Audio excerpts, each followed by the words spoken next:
Empezar la clase. Hoy vamos a hablar la hepatopatía por alcohol. Y tenemos que el consumo crónico de alcohol va a producir en primera instancia acúmulo de grasa en el hígado, lo que se llama esteatosis hepática alcohólica. Y en algún momento, si es que hay una ingesta importante de alcohol, podemos tener una hepatitis aguda por alcohol. También puede ir a una hepatitis crónica, la presentación de fibrosis en el hígado. Y por último, la cirrosis hepática alcohólica. La enfermedad hepática alcohólica es la cuarta causa más importante de muerte en varones de 25 a 64 años que residen en áreas urbanas en Estados Unidos. Eso es lo que se ha visto, pero ahora pues también bastante en mujeres porque también hay mucho consumo de alcohol en mujeres. Y fue la ENEC quien en el siglo XVIII describió la cirrosis basada en necropsias de un paciente alcohólico y asoció esta cirrosis con el consumo crónico de alcohol o abundante, permanente, o sea, en paciente alcohólico, y por eso que esta cirrosis lleva el nombre de cirrosis de la ENEC. La cirrosis por alcohol también se llama cirrosis de la ENEC. Y va a haber lesión hepática cuando se ingiere bebida alcohólica o etanol, por lo menos entre 40 a 80 gramos cada día, durante 10 a 12 años. En el varón más o menos esta cantidad, en promedio 60 gramos al día, y en la mujer 30 gramos al día por 10 a 12 años ya puede producir el daño hepático. ¿Y cómo se calcula los gramos que está consumiendo el paciente? Preguntándole qué bebida alcohólica ingiere y viendo qué grado alcohólico tiene esa bebida alcohólica, vamos a hacer este cálculo, ¿no? Por ejemplo, la cerveza, si mal no recuerdo, tiene como 14 grados, 14%, ¿no? De grado alcohólico. Entonces, se multiplicará por 0,8 y por la cantidad de bebida alcohólica o de cerveza que consume al día, y de esta manera se saca la cantidad de gramos que está consumiendo cada día. Los destilados, desde luego, el Fernet también tiene bastante grado alcohólico. Entonces, el whisky, muchos dicen el whisky es sano, pero el whisky es un destilado, entonces tiene más de 50% de grado alcohólico. Por lo tanto, son pésimos para el hígado. Existe variabilidad individual en cuanto a la presencia de lesión hepática por alcohol. Esto pues se refiere a que algunos pacientes con menos cantidad de ingesta de alcohol van a tener ya el daño, y otros que consumen mucho no van a hacer daño en el hígado. Pero esto también depende de la susceptibilidad que tenga el paciente, del estado nutricional, y también parece haber algún factor genético.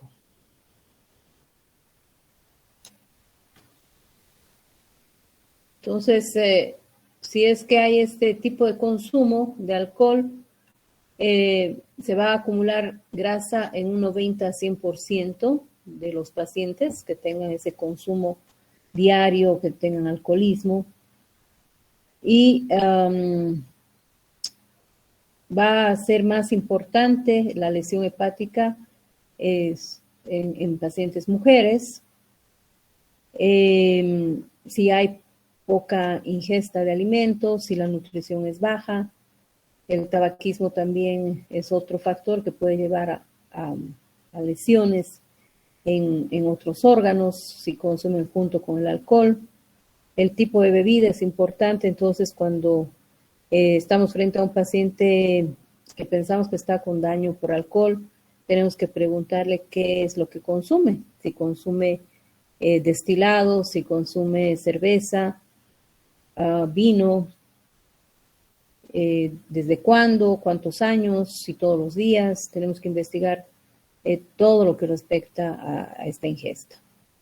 Cuando tienen algún tipo de hepatitis viral, también hay mayor probabilidad de tener más daño hepático, ¿no? Y si toman o consumen algunos medicamentos que puedan ser hepatotóxicos, también va a haber una lesión más temprana.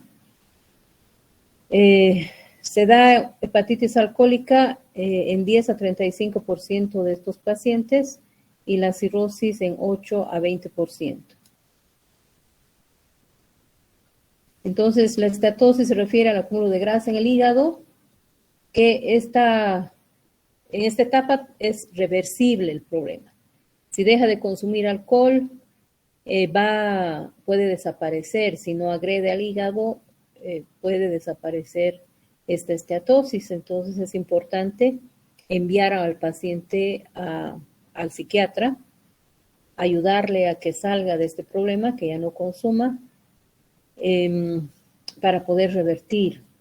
La esteatosis es macrovesicular, suele ser asintomática, puede haber cierta hepatomegalia y puede haber alteración también leve del perfil hepático. Lo que ocasiona el alcohol es que se oxida acetaldehído y este acetaldehído disminuye la intensidad de oxidación de los ácidos grasos y de esta manera se produce y se acumulan triglicéridos en el hígado. Aquí vemos una imagen de histopatología con el acúmulo, el acúmulo de grasa, ¿no?, en el hígado y proceso inflamatorio. La hepatitis alcohólica se produce por un consumo excesivo de alcohol, incluso ese consumo pudo haber sido 4 semanas previas a la manifestación. Eso también tenemos que preguntar a un paciente que venga con datos clínicos de una hepatitis alcohólica, preguntar cuándo consumió bebidas, en qué cantidad, cuántos días, qué tipo de bebida, para darnos cuenta que esta alteración en el hígado ha sido causada por el consumo excesivo de alcohol, que pudo haber sido incluso un mes antes. Lo que se produce es acúmulo de grasa, proceso inflamatorio intenso y que puede incluso haber una necrosis hepática y ya posteriormente va a aparecer la fibrosis y puede evolucionar a una cirrosis. El cuadro de una hepatitis aguda es dolor abdominal en hipocondrio derecho, en epigastrio, van a tener náuseas, vómitos, astenia, dinamia, ictericia y fiebre, ¿no? Es una característica en una hepatitis aguda por alcohol activa que haya fiebre e ictericia. Entonces, al examen físico vamos a detectar el alza térmica, va a haber una hepatomegalia dolorosa, pueden tener hipertrofia parotídea, que las parótidas se hipertrofian en aquellos pacientes con gran consumo de alcohol. No se sabe exactamente por qué, pero se nota esto. Luego pueden tener neuritis periférica, la lengua plana, depapilada y estigmas de insuficiencia hepática. Tienen ellos depresión de la vitamina B1, B2, B6, entonces por eso van a tener todas estas alteraciones. Y en la hepatitis alcohólica aguda vamos a tener aumento de las transaminasas. Hemos dicho que en la hepatitis viral es principalmente la ALT la que se eleva más que la AST. En cambio, en una hepatitis alcohólica es la aspartato aminotransferasa la que va a estar más elevada, con una relación de 2:1 respecto a la alanino aminotransferasa. Puede haber aumento de fosfatasa alcalina, gamma-glutamiltranspeptidasa, Las bilirrubinas van a estar altas a expensas de la directa, pero también la indirecta va a estar elevada. Y va a haber leucocitosis. Un biomarcador plasmático de la necrosis y predictor de fibrosis hepática es la citoqueratina 18, que puede ser útil en el diagnóstico de esta hepatitis. Y aquí tenemos la histopatología. La lesión principal, lo que se daña en la enfermedad por alcohol hepática es la zona 3, centro lobular. Y va a haber acúmulo de grasa, van a haber los cuerpos hialinos de Mallory, va a haber proceso inflamatorio agudo y en esta zona 3 va a existir fibrosis perivenular y pericelular.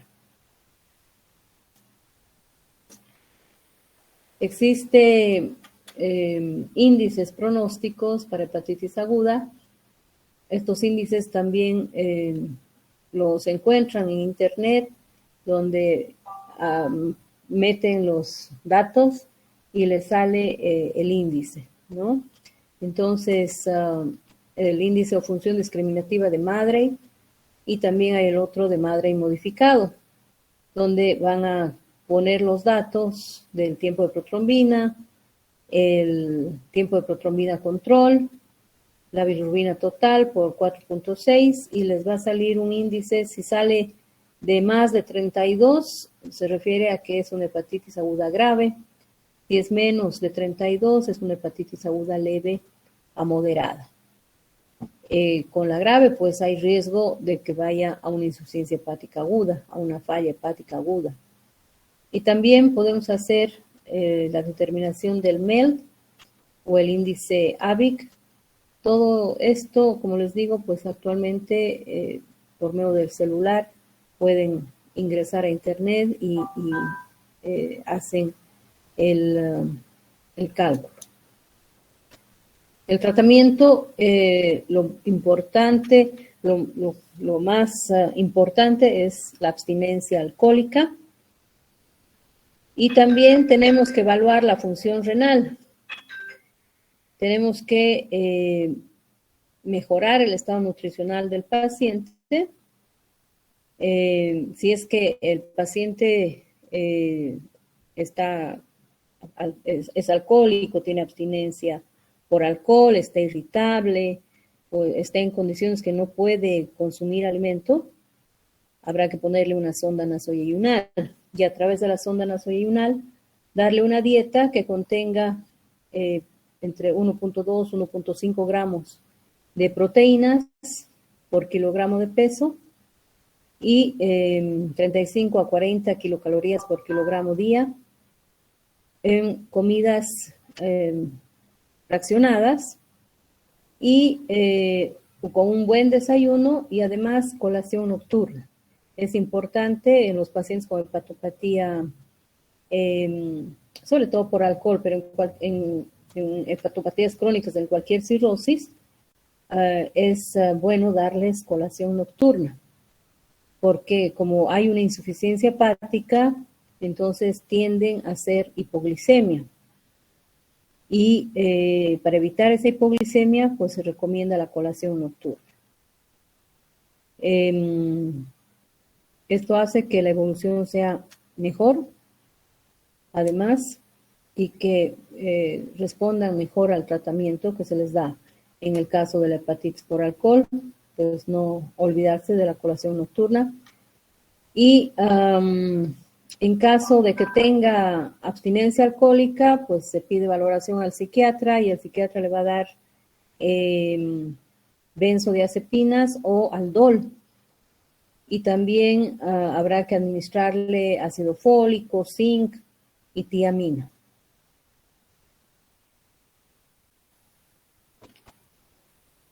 Para disminuir la inflamación del hígado, se puede utilizar glucocorticoides, pero habrá que vigilar también de que no haga procesos infecciosos.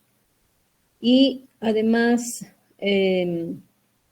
También podemos utilizar la N-acetilcisteína. Les decía ayer que la N-acetilcisteína es más propia para intoxicación por paracetamol, pero actualmente se ve de que también es útil en cualquier hepatotoxicidad por medicamento o en estas hepatitis graves que sean por alcohol o por herbolaria. También se puede dar la N-acetilcisteína.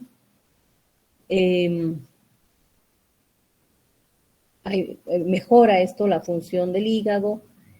Y luego también podemos dar pentoxifilina, 400 miligramos cada 8 horas por 2 a 3 meses, hasta que la bilirrubina disminuya a 5 miligramos por decilitro.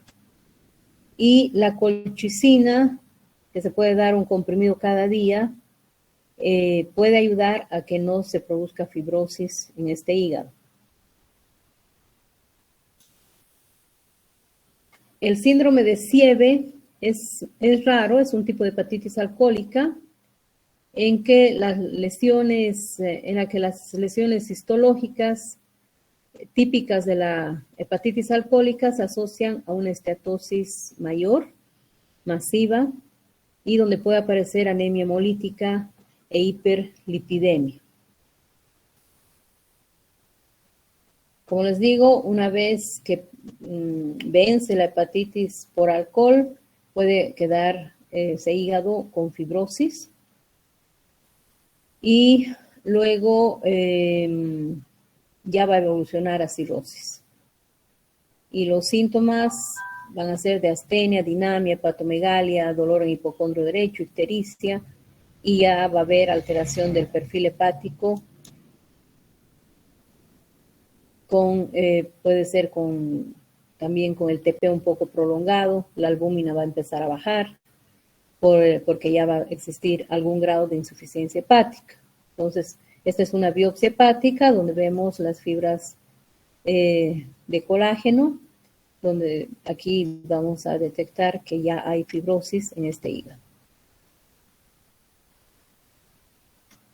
Entonces, la cirrosis hepática se presenta en 15, más o menos en 15% de los grandes bebedores y es de tipo micronodular. Y lo mismo que este acetaldehído, que es producto de la oxidación del alcohol, va a estimular la síntesis de la colágena en los miofibroblastos hepáticos. Y bueno, con la fibrogénesis se produce la cirrosis y aparecen los nódulos de regeneración. La cirrosis hepática es un proceso difuso del parénquima hepático donde va a haber fibrosis y va a haber conversión de la arquitectura hepática normal en nódulos estructuralmente anormales, que son los nódulos de regeneración. Y tenemos que saber y transmitir a los familiares de los pacientes o a los pacientes también, si están lúcidos, de que la cirrosis hepática es una enfermedad crónica e irreversible. Ningún tratamiento médico va a revertir la fibrosis y los nódulos de regeneración que ya tiene este hígado. Entonces, lo que tratamos nosotros son las complicaciones de la cirrosis hepática y la cirrosis solamente desaparecería si es que se hace un trasplante de hígado. En esta cirrosis vamos a tener, en este hígado cirrótico, vamos a observar necrosis, fibrosis, los nódulos de regeneración y shunts arteriovenosos. Estos nódulos pueden ser macronodulares cuando son de más de 3 centímetros o los micronodulares que no pasan de 1 centímetro y puede haber también un patrón mixto. Aquí tenemos los micronódulos y en esta otra imagen vamos a ver los macronódulos, un hígado cirrótico en este caso, pequeño, donde se ve la superficie irregular, el borde también va a ser irregular y histopatológicamente vemos estos macronódulos. Las causas de cirrosis hepática: el alcohol, medicamentos que hemos visto de que pueden llevar a una hepatitis crónica, y esta hepatitis crónica puede evolucionar a cirrosis, causas virales, la esquistosomiasis, causas autoinmunes, la hepatitis autoinmune, la cirrosis biliar primaria o colangitis biliar primaria, la enfermedad de Wilson, la hemocromatosis, la deficiencia de alfa-1 antitripsina, la galactosemia, porfiria cutánea tarda, la esteatohepatitis no alcohólica, que cada vez es una causa muy importante de cirrosis hepática, asociada al síndrome metabólico sobre todo, las obstrucciones biliares que nos pueden llevar a una cirrosis biliar secundaria, como vimos ayer. Luego tenemos la cirrosis cardíaca, que se llama por patologías del corazón, que pueden llevar a una congestión hepática crónica y que termina en una cirrosis, ¿no? Esto podemos ver en pacientes que tienen insuficiencia cardíaca derecha, pericarditis constrictiva, insuficiencias cardíacas congestivas, cada vez con descompensación frecuente. Luego, otra causa de cirrosis, la sarcoidosis. Y clínicamente vamos a tener dos tipos de cirrosis. Una, la compensada o inactiva, que el diagnóstico es accidental, ¿no? O incidental. O sea, cuando se hace algún tipo de cirugía abdominal a un paciente, o puede ser por una colelitiasis, y se encuentra el cirujano con hígado que tiene características de ser cirrótico, y ya intraoperatoriamente le puede hacer la biopsia y hacen el diagnóstico de cirrosis, pero el paciente estaba asintomático, tiene las pruebas de función hepática normales, puede tener algunos signos de insuficiencia hepática, pero todavía no hay manifestaciones de ningún tipo de complicación debida a la cirrosis. Tiene buen pronóstico, y la cirrosis descompensada o activa es cuando ya existen manifestaciones de las complicaciones que se dan por la hipertensión portal.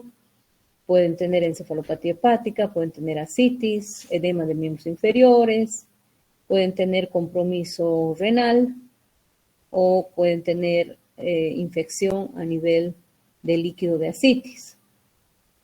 El pronóstico, pues, cuando ya se activa la cirrosis, cuando ya se descompensa, cuando aparecen complicaciones, ya no es bueno. Va a ser una hepatopatía que va a ir progresando, que va a evolucionar. Se dice, la historia natural es que vaya la cirrosis hepática cada vez a una insuficiencia hepática mayor y que llegue a una gran insuficiencia hepática que solamente va a poder revertir si se hace un trasplante de hígado. Entre los hallazgos al examen físico, en paciente con cirrosis vamos a tener la ictericia de piel y mucosas. Tiene un aliento particular, medio agridulce, digamos, que se llama fetor hepáticos. Tienen la piel hiperpigmentada, tienen hiperpigmentación que se nota a nivel de la cara. Pueden tener lesiones purpúricas en la piel, pueden tener telangiectasias en la cara, ¿no? En los pómulos, sobre la nariz. Luego van a tener hiperestrogenismo. Por lo tanto, en los varones va a haber disminución del vello axilar, del vello pubiano, ginecomastia, atrofia testicular, impotencia sexual. Si la cirrosis es por alcohol, se ve esta hipertrofia parotídea.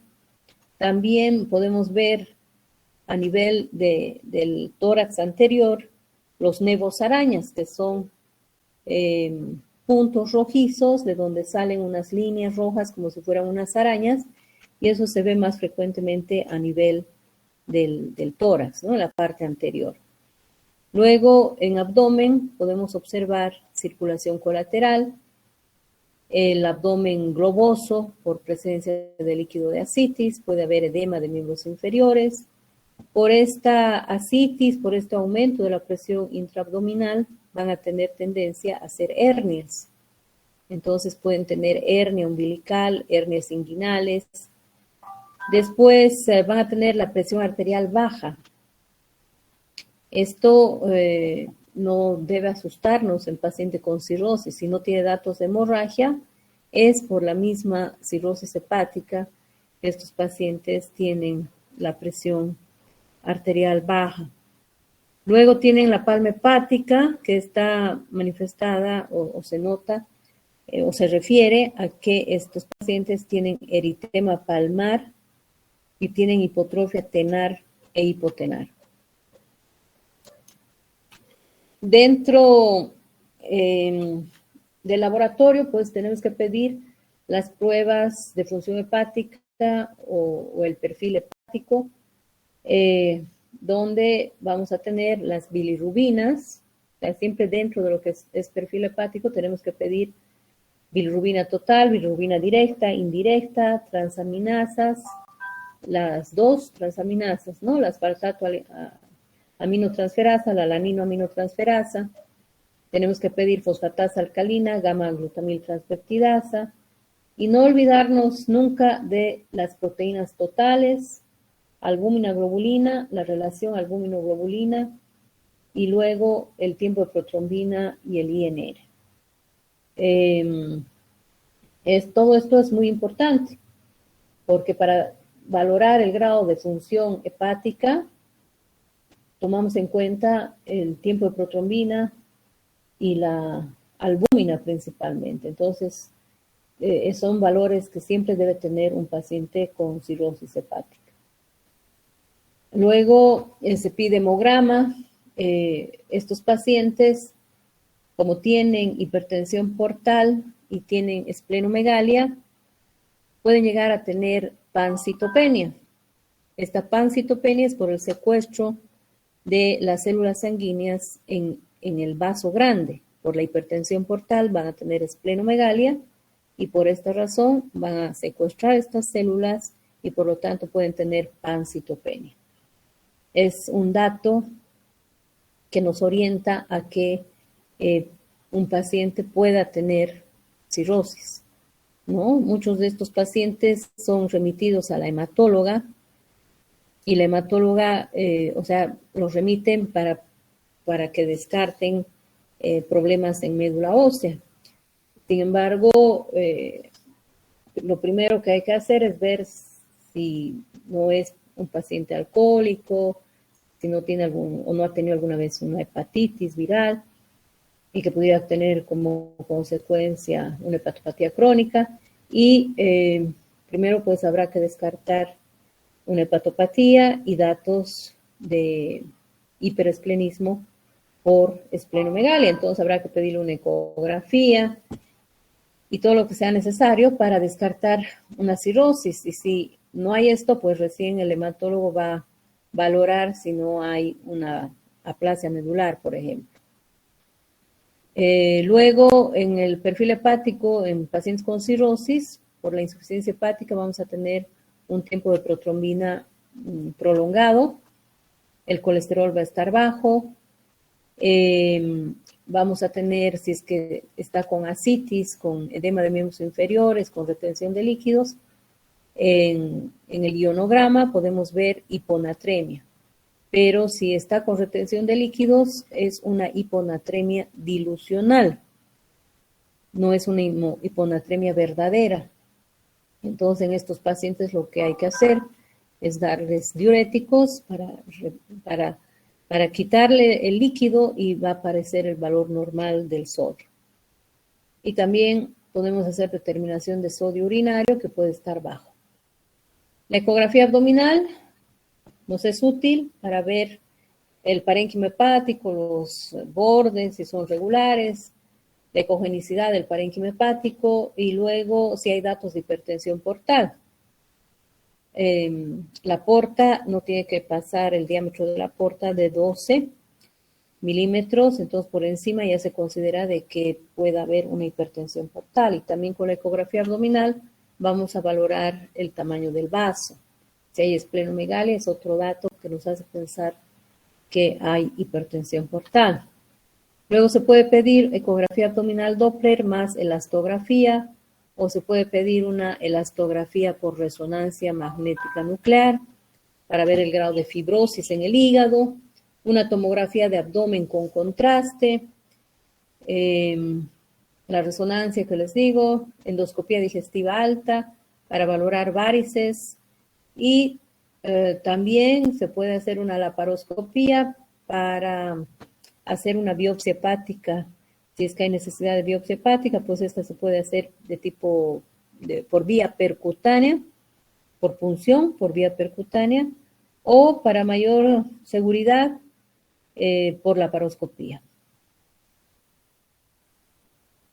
Esta es la clasificación de Child-Pugh para ver el grado de insuficiencia hepática, donde se toma en cuenta estos 5 parámetros, que son 2 clínicos y 3 laboratoriales, y se determinan los valores, se anotan y se pone un puntaje, ¿no? Aquí ven ascitis ausente, 1 punto, leve, 2 puntos, 3, o ascitis moderada o severa, 3 puntos, y de esta manera se valora también la encefalopatía hepática, se da puntaje, y el valor de las bilirrubinas, el valor de la albúmina y el valor de la protrombina. Se suman los puntos y si tiene de 5 a 6 puntos es grado A, si tiene de 7 a 9 puntos es grado B y si tiene de 10 a 15 puntos es grado C de Child-Pugh. Y esto nos indica de que esta ya es una cirrosis avanzada cuando es C, que tiene varias complicaciones y que su pronóstico es malo a corto plazo. Luego podemos utilizar la clasificación de MELD, que mide la severidad de la enfermedad hepática crónica, nos predice la mortalidad a los 90 días y también para hacer trasplante de hígado se tiene que hacer esta clasificación de MELD. Se determina o se usan los valores séricos de bilirrubina, creatinina, de INR. Esta es la fórmula, pero también hay en internet y se puede meter datos en esta fórmula y nos saca el MELD, el valor del MELD. Hay un MELD simple y hay un MELD sodio. Entonces, si sale un valor de 40 puntos o más, tiene una mortalidad a 3 meses de 71.3%.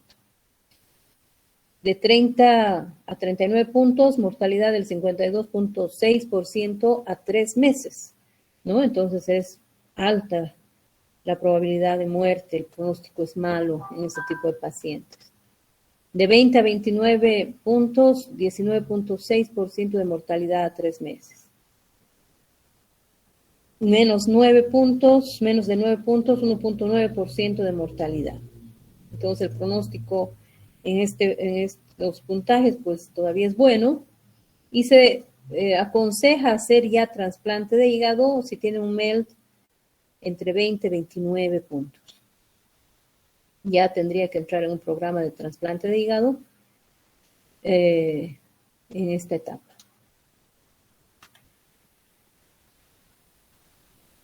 Con respecto a las complicaciones de la cirrosis hepática, la hipertensión portal es la consecuencia principal de la cirrosis. Va a haber aumento con la cirrosis de la resistencia vascular intrahepática, del flujo sanguíneo del sistema venoso porta. Va a haber un aumento del gradiente de la presión portocava. Todo esto va a llevar a la formación de circulación colateral portosistémica y va a llevar a un aumento del gradiente de presión venoso hepático a más de 10 milímetros de mercurio y por lo tanto se van a formar las varices en el esófago. Van a aparecer varices esófago-gástricas, varices gástricas Y también como consecuencia de la hipertensión portal, se va a tener, se puede desencadenar encefalopatía hepática y también la retención de líquidos, ¿no? En forma de ascitis y edema de miembros inferiores. ¿Y qué es la encefalopatía hepática? Es una alteración del estado de conciencia del paciente. Se desencadena cuando tienen una insuficiencia hepática grave o tienen anastomosis portosistémicas. Es dato de mal pronóstico. Una vez que ya tienen encefalopatía hepática, quiere decir que está con una insuficiencia hepática avanzada y la supervivencia de estos pacientes es más o menos del 43% al año de que ocurrió la encefalopatía hepática y 25% a los 3 años después del primer episodio de encefalopatía. Va a haber alteraciones de conducta, alteraciones neurológicas y también vamos a tener elevación del amonio sérico. Y puede ser reversible mientras todavía tiene algo de función hepática. Cuando ya está con una insuficiencia hepática grave, puede entrar en coma hepático y a no revertir y fallecen. Pero en la mayor parte de los casos todavía es reversible, o sea, va y viene esta alteración de conciencia.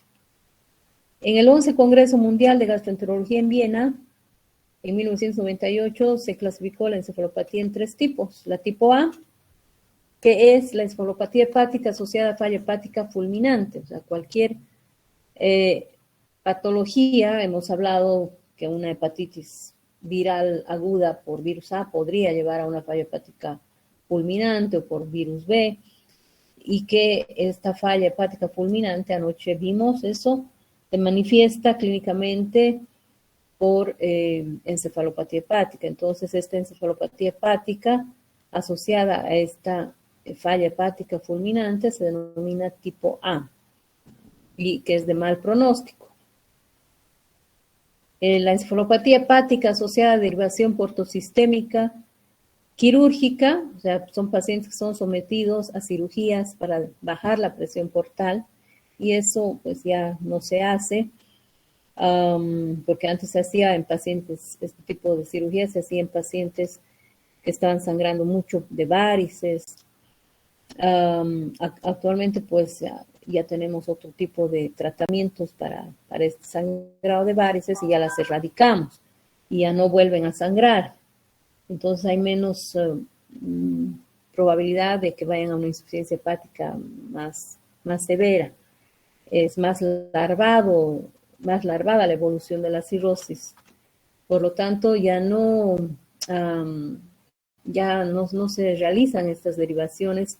Además, porque se ha visto que con estas derivaciones quirúrgicas o esta derivación percutánea portosistémica intrahepática puede desencadenarse encefalopatía hepática. Y esta encefalopatía se denomina tipo B. Esta derivación percutánea portosistémica intrahepática es poner un shunt, hacer un shunt entre la circulación sistémica y la circulación de la porta, y de esa manera se baja la presión portal.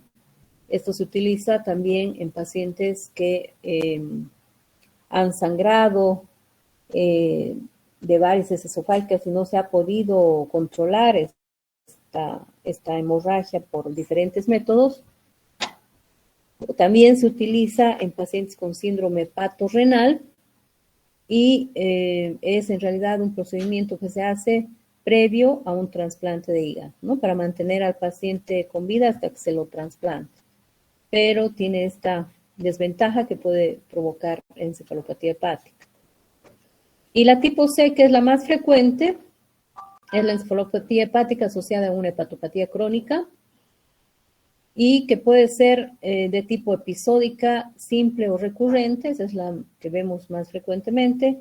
Puede ser una encefalopatía hepática persistente, leve o severa, o pueden tener una encefalopatía hepática subclínica mínima o incipiente.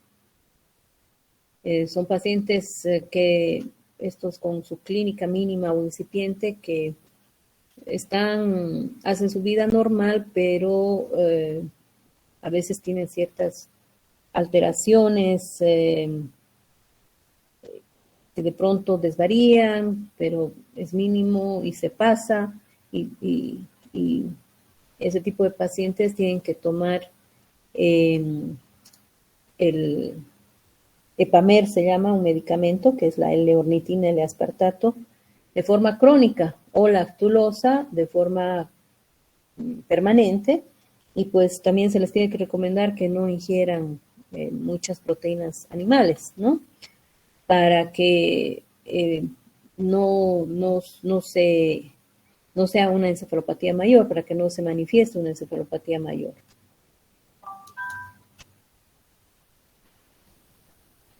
¿Por qué se produce la encefalopatía hepática? Principalmente porque hay un aumento del amonio.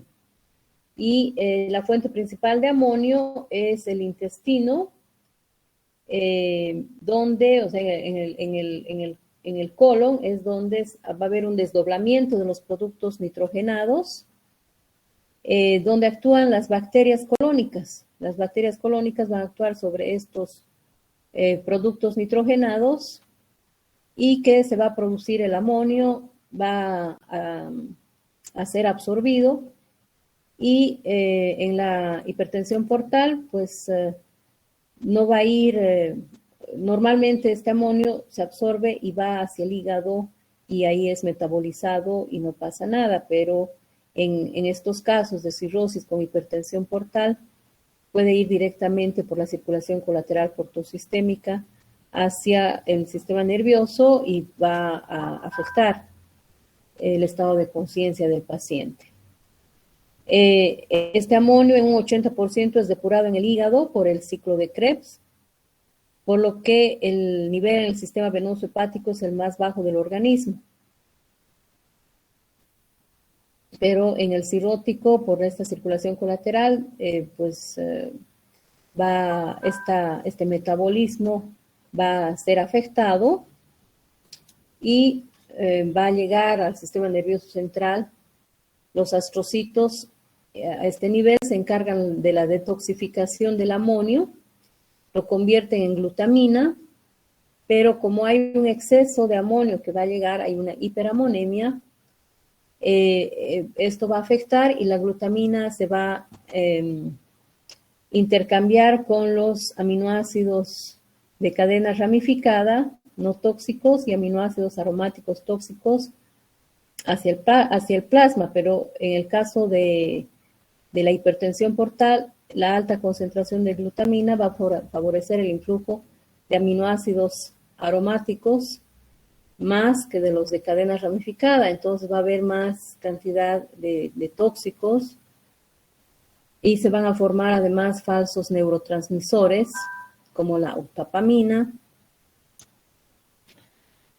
el GABA, que va a disminuir el nivel de conciencia, y también serotonina, que va a alterar el sueño-vigilia. Estos pacientes duermen de día y están despiertos de noche.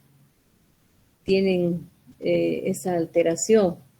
Y algunos familiares tienden a darles benzodiazepina porque están despiertos en la noche, están irritables en la noche, entonces les dan benzodiazepinas para que puedan dormir. Sin embargo, esto no es bueno en pacientes con cirrosis y con insuficiencia hepática avanzada porque no metabolizan estas benzodiazepinas y pueden quedar incluso con mayor encefalopatía hepática, van a quedar dormidos, no van a poder despertar. No es conveniente darles benzodiazepinas.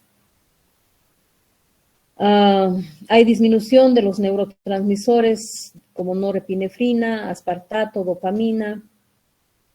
Se inhibe la acción de la dopamina, adrenalina del cerebro y entran en coma. Hay perturbación de la transmisión neurosináptica y disminuye el metabolismo energético cerebral. Los factores que desencadenan la encefalopatía hepática son la hemorragia digestiva. En la sangre hay proteínas, entonces si sangran de varices o sangran de gastropatía hipertensiva, esa sangre va por el tubo digestivo, llega al colon y van a actuar las bacterias que están en el colon, van a producir amonio a partir de esto y se presenta la encefalopatía hepática. Luego el exceso de proteínas animales en la dieta, procesos infecciosos en la mujer, lo más frecuente son las infecciones urinarias, pero también cualquier tipo de infección, una amigdalitis, cualquier tipo de infección puede desencadenar encefalopatía hepática.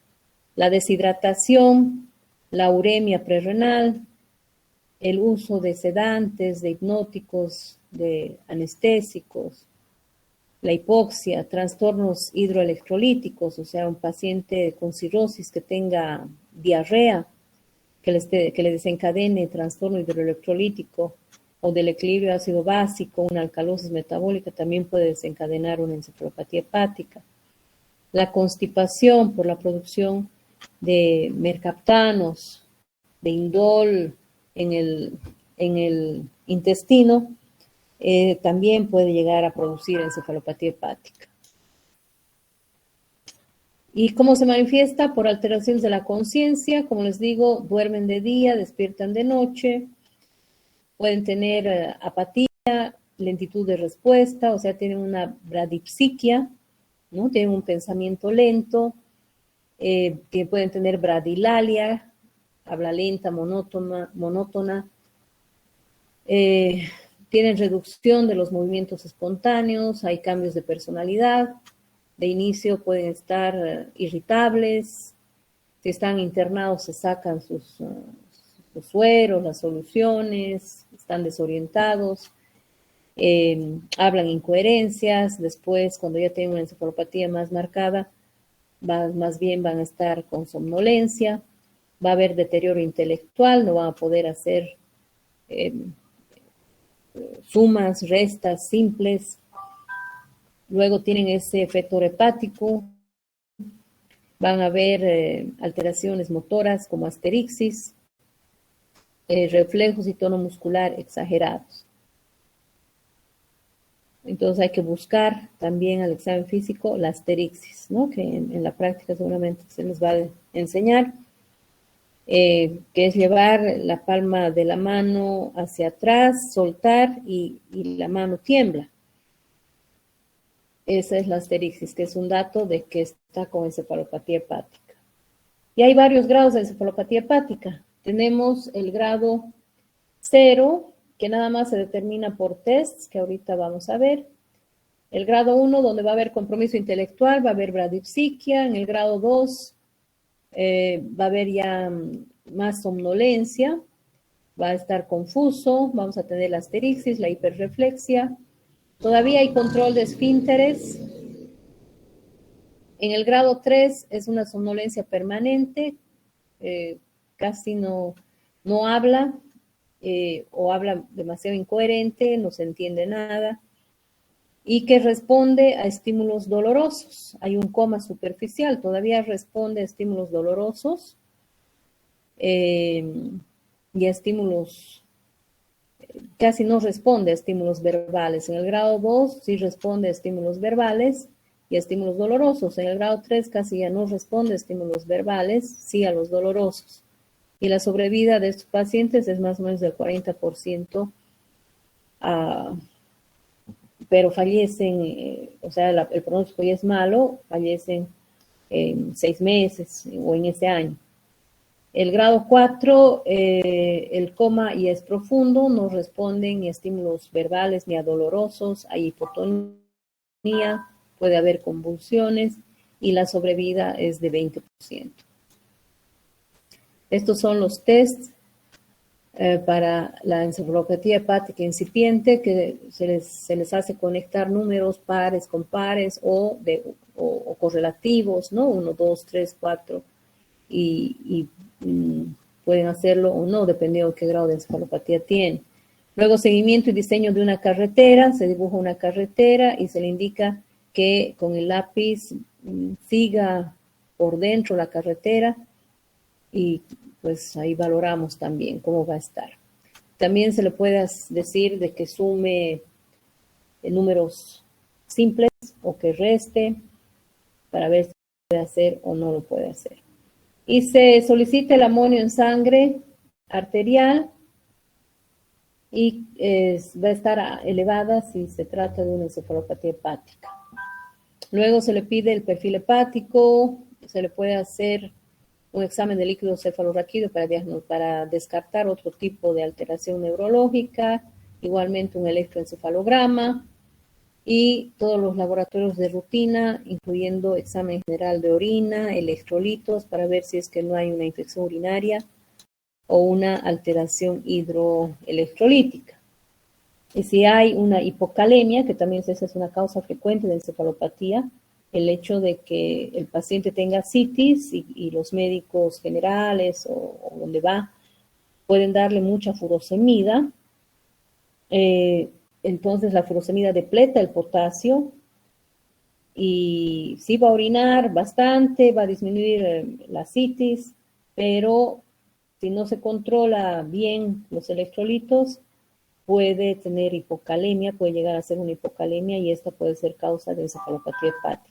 Por eso se le tiene que pedir frecuentemente electrolitos.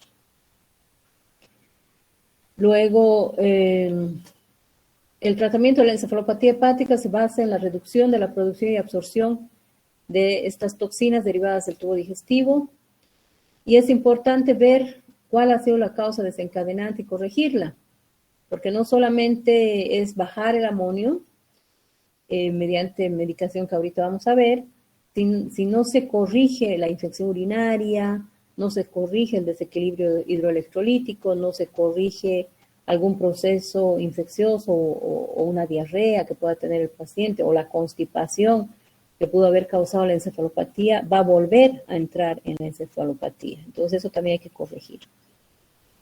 Y las medidas generales, manejo de líquidos electrolitos, corregir las infecciones o evitarlas también. Enema de limpieza con solución salina o lactulosa para limpiar el intestino y evitar que las bacterias actúen sobre esos residuos y produzcan más amonio. Entonces es bueno ponerles enemas. Eso rápidamente los despierta a los pacientes. Y la dieta de preferencia con proteínas vegetales.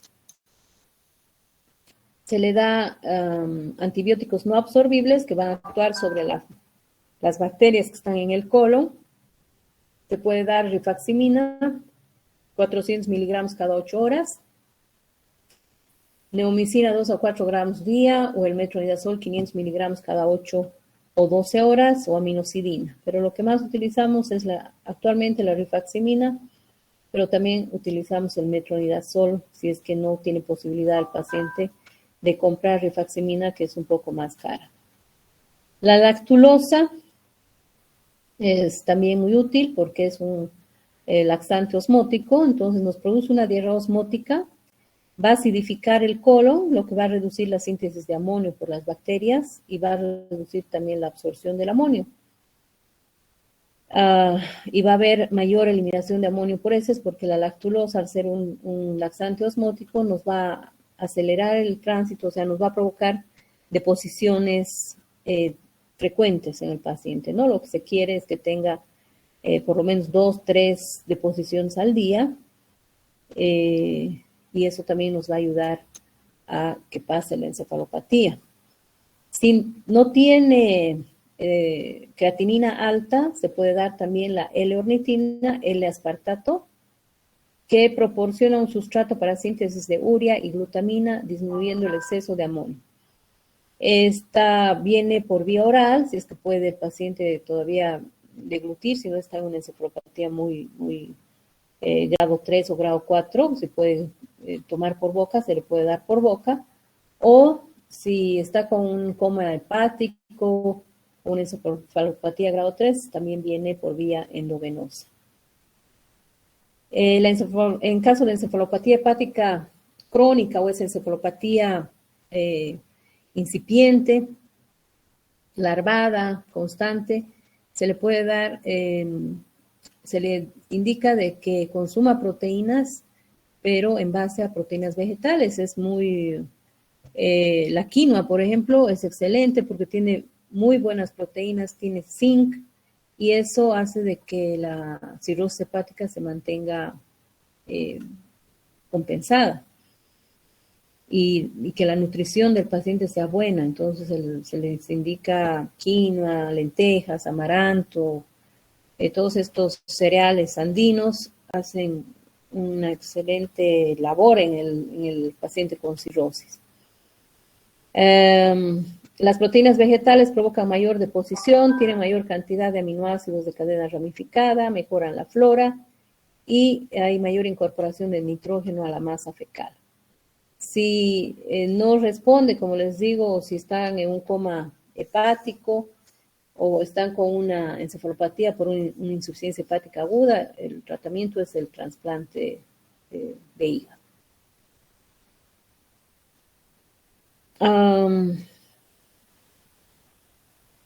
Bueno, esto no sé si llevamos mañana nomás ya o quieren que continúe.